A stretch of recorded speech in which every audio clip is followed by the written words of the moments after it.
Welcome to Freedom Forest, guys, the 3-acre edible oasis that we're creating here in the south of England, where we like to try lots of new things and push the boundaries with what we can grow using permaculture and no-dig methods. Absolutely no chemicals, weed killers or synthetic fertilisers, just what nature provides. Hi folks, and thanks for joining us today for our last video of 2024. And in today's video we thought we'd take you on a little winter tour around our gardens and share some of the jobs that we've been doing over the last couple of weeks, and also some of the things that we've still got to do over the winter months in our gardens. And as you can see, our food forest here is looking very wintry indeed now. All the leaves are gone from the trees and there is not a lot that we're harvesting from in here anymore. We are getting a few things like rosemary and a few other beautiful herbs from in this area, but most of our harvests have already been taken from the food forest for this year, and it has provided really well for us. We're going to be adding a few new plants over winter that we're going to be putting into some of the gaps, like blueberries. We're going to be focusing a lot more on those next year, and we're bringing more about that as that happens. So let's head on up to our new perennial vegetable area that you might have seen in one of our recent videos. And up here we've got our big yacon bed, and it is looking very different up here now to what it was just a couple of months ago. So as you can see here, I've actually chopped down all the stems of the yacon, and we've just done chop and drop and placed all the foliage and the stems around the crown of the plant. And that's going to feed the plants, and it's also going to give them a little bit of protection from the elements, from the weather and the cold. But over the next couple of weeks, just as soon as we can get a run of wood chips in, we will be giving each one of these plants a really good thick wood chip mulch all around the crowns, and that's how we protect the plants over winter. And with this crop, we just harvest as we need. We leave the tubers in the ground, and we're often harvesting yacon right up until April next year. Dan's had a really good weed of our asparagus bed here over the last week, and we are just going to go through and chop and drop the stems that have come up on our newly planted asparagus. All the rhubarb has died back, and that is a natural process for what rhubarb does in the winter. We might well put a little mulch around these crowns as well, and then hopefully they will spring back into life in the spring. So coming up into our main growing area, and we've got quite a lot still to do up here. Again, when we get the wood chips in, I'll be mulching the whole of the strawberry bed, and I just put the wood chips right down on top of all the strawberry foliage. The old plants that aren't so strong will just die back, and that makes space for the new, stronger runners to come up through. Leaving the foliage in place also helps to feed the plants as well. And this is one thing that we do try and do with as many of our crops as possible, is feed them back their own foliage, because this is what happens in nature, and the best food for a plant is the plant itself, and that just makes perfect sense to us. And we do the same here with our cannas, and you may have seen back in the summer that all of this was beautiful bright orange flowers, and some people you might find cut their cannas back at this time of year, but we actually leave all of these stems and foliage in place, and we just let nature deal with that. And what we find is having this framework actually gives really good protection from the cold and the frosts to the tubers below. And then over time, these stems will actually just collapse down and the foliage falls down, naturally feeding the plants. So it's just a really beautiful cycle, leaving nature to do its thing. So this bed here is our French garlic, and I got the French garlic in a little bit later than I would like to. I actually planted our elephant garlic early, which I'll show you in a minute, and I meant to get the French garlic in just as soon as possible afterwards, but it was about 4 to 6 weeks behind. And the seed that I had this year was a lot smaller than normal, and it's really showing in how the crop is performing. It's been really slow to come up, but I am hoping in time it will catch up. We've got the cover crop of the white mustard on top there, which hasn't yet really been affected by the frost that we've had, but I'll show you more on the elephant garlic bed up here. Our beautiful pink stem chard was also quite affected when we had a light layer of snow here. Normally chard will pretty much stand and grow right through the winter for us, but I think having the weight of the snow on the plants really affected it, and I've had to strip the plants right back. They are still growing, but growth, of course, at this time of the year is very slow. Hopefully they tick away and we will still get beautiful fresh greens all through the winter. We've got heaps of turnips that we're harvesting from here. I've got one lot of the turnips covered up just to protect them from the colder weather, and also because, as you can see along the back here, the pigeons are now coming in and eating all the leaves. But I'm leaving the cover off this bed unless it gets really cold, just because for ease of harvest mainly, and to help get the sunlight onto these greens and our last bed of carrots along there. If it drops below 0, then I will pull this cover back on.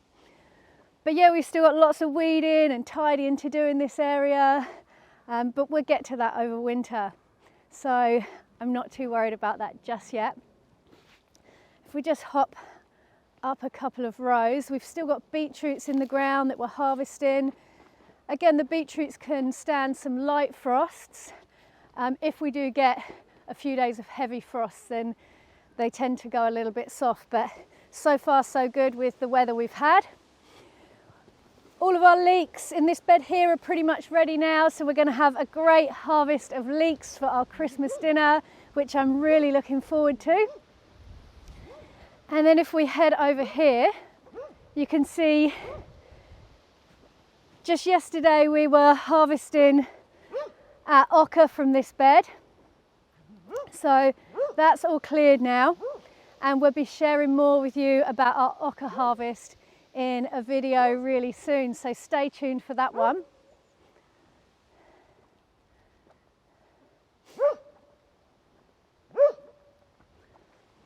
We've got Jerusalem artichokes all along up here, and we're harvesting those now.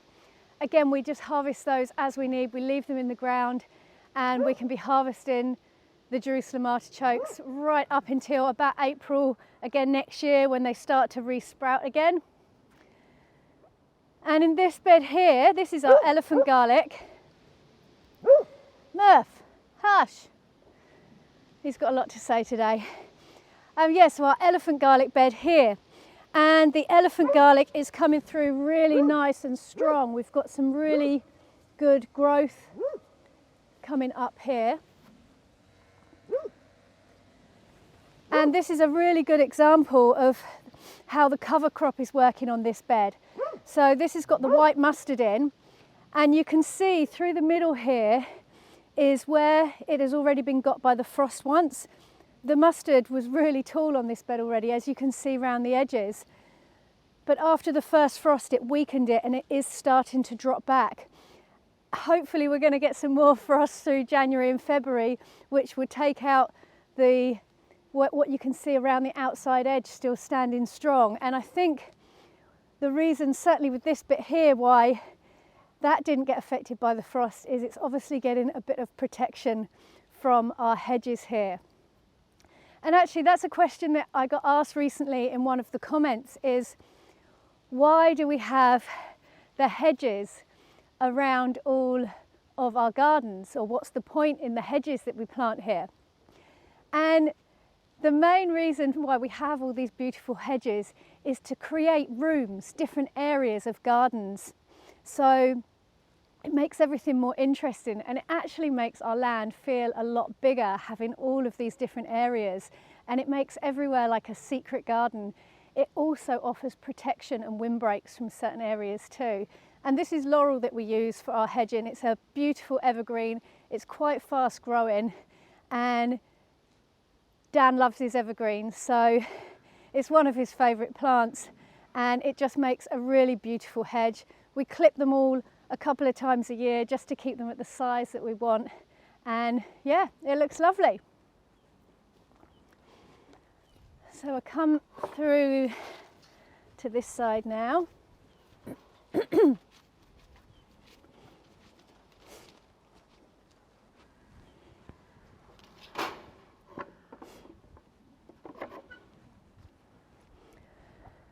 So our net house is coming on really well. In the net house we've got all of our brassicas, well, some of our brassicas, mainly purple sprouting broccoli and perennial 9-star broccoli as well, which actually looks more like purple sprouting cauliflower in white, if that makes sense. We've got sprouts, and I never seem to have a great success with growing sprouts, but we've got a couple of bigger stems at the end, so we're definitely going to have sprouts for our Christmas dinner. We've got perennial kales here, which always grow much stronger than our standard annual kales. So lots of greenery going on in here, but this space will really come into its own during the hungry gap, when the purple sprouting broccoli will come up and the perennial kale again, the 9-star broccoli. So these will be providing lots of beautiful food for us when there is not a lot else going on in early spring. So really looking forward to that.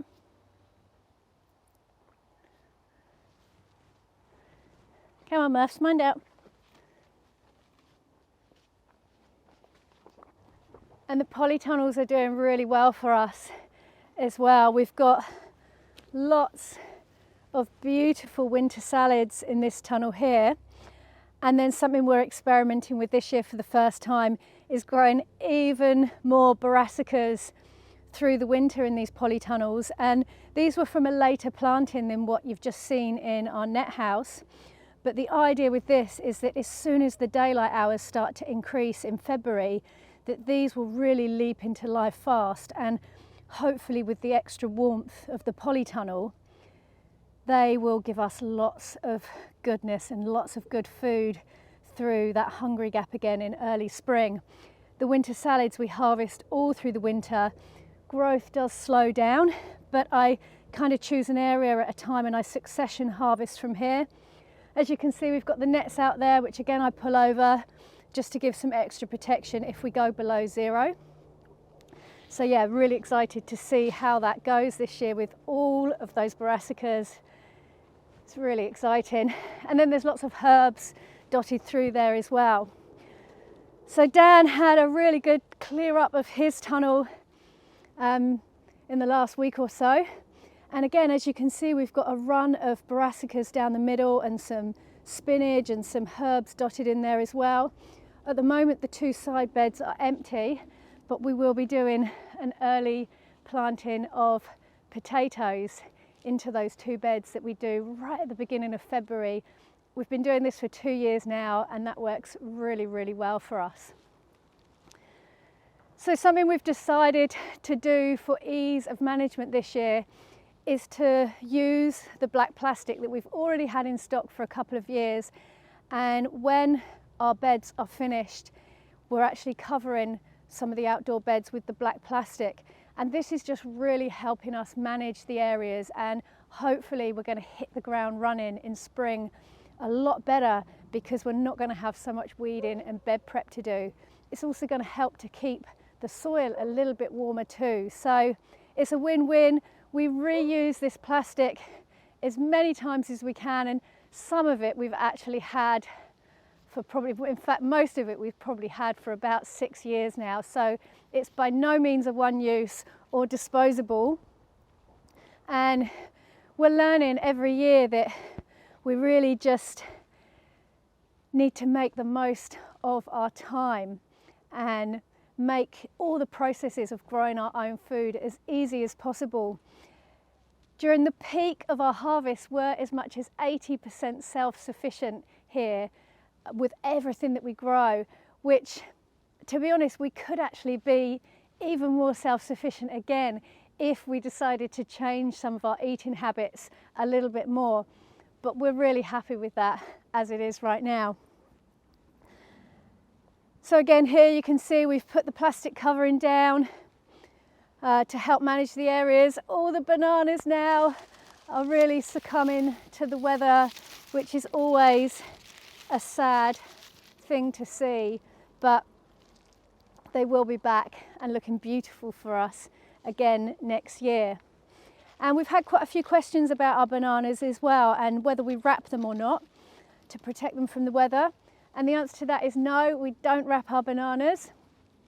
The variety we grow here is Musa Baju. Have I said that right, Dan? Yeah. Okay, he's the banana man. And it's a particularly hardy variety.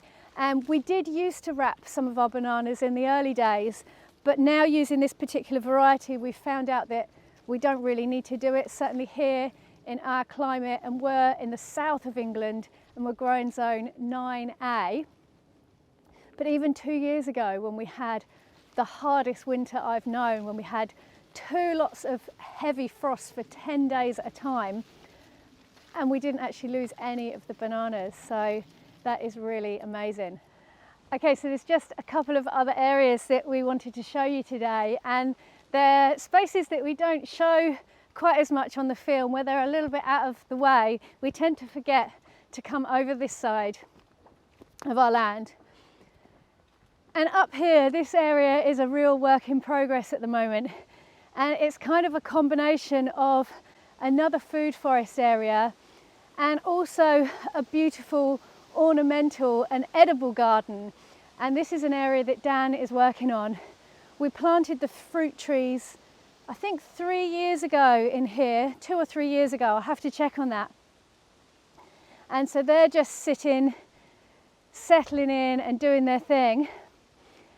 And now Dan has created these beds here, which he's done specifically for hopefully easier maintenance. So he's done it at a width so we can easily run a lawnmower down through the middle here. In this bed at the moment, he has got elephant garlic planted. So we're going to have a lot of elephant garlic next year, which is really exciting because we absolutely love elephant garlic. And then we're also going to have lots of beautiful plants, like more cannas and more bananas. We've got a few dotted up here already, and more of the taro. And so plants that have a beautiful tropical look, which is really what Dan loves, but also have edible properties as well. So we will certainly bring more about this area as it unfolds. And we've still got more fruit trees dotted around down here as well. This is actually a mulberry tree, which is doing really well and is actually shooting ahead of another mulberry tree that we've got in the food forest, which is actually a year or so older than it. But this one is doing really well. So again, I think it quite likes the protection from the hedge. We've got some feijoas here as well, and they're growing quite nicely. So really excited to get a crop from those in the future.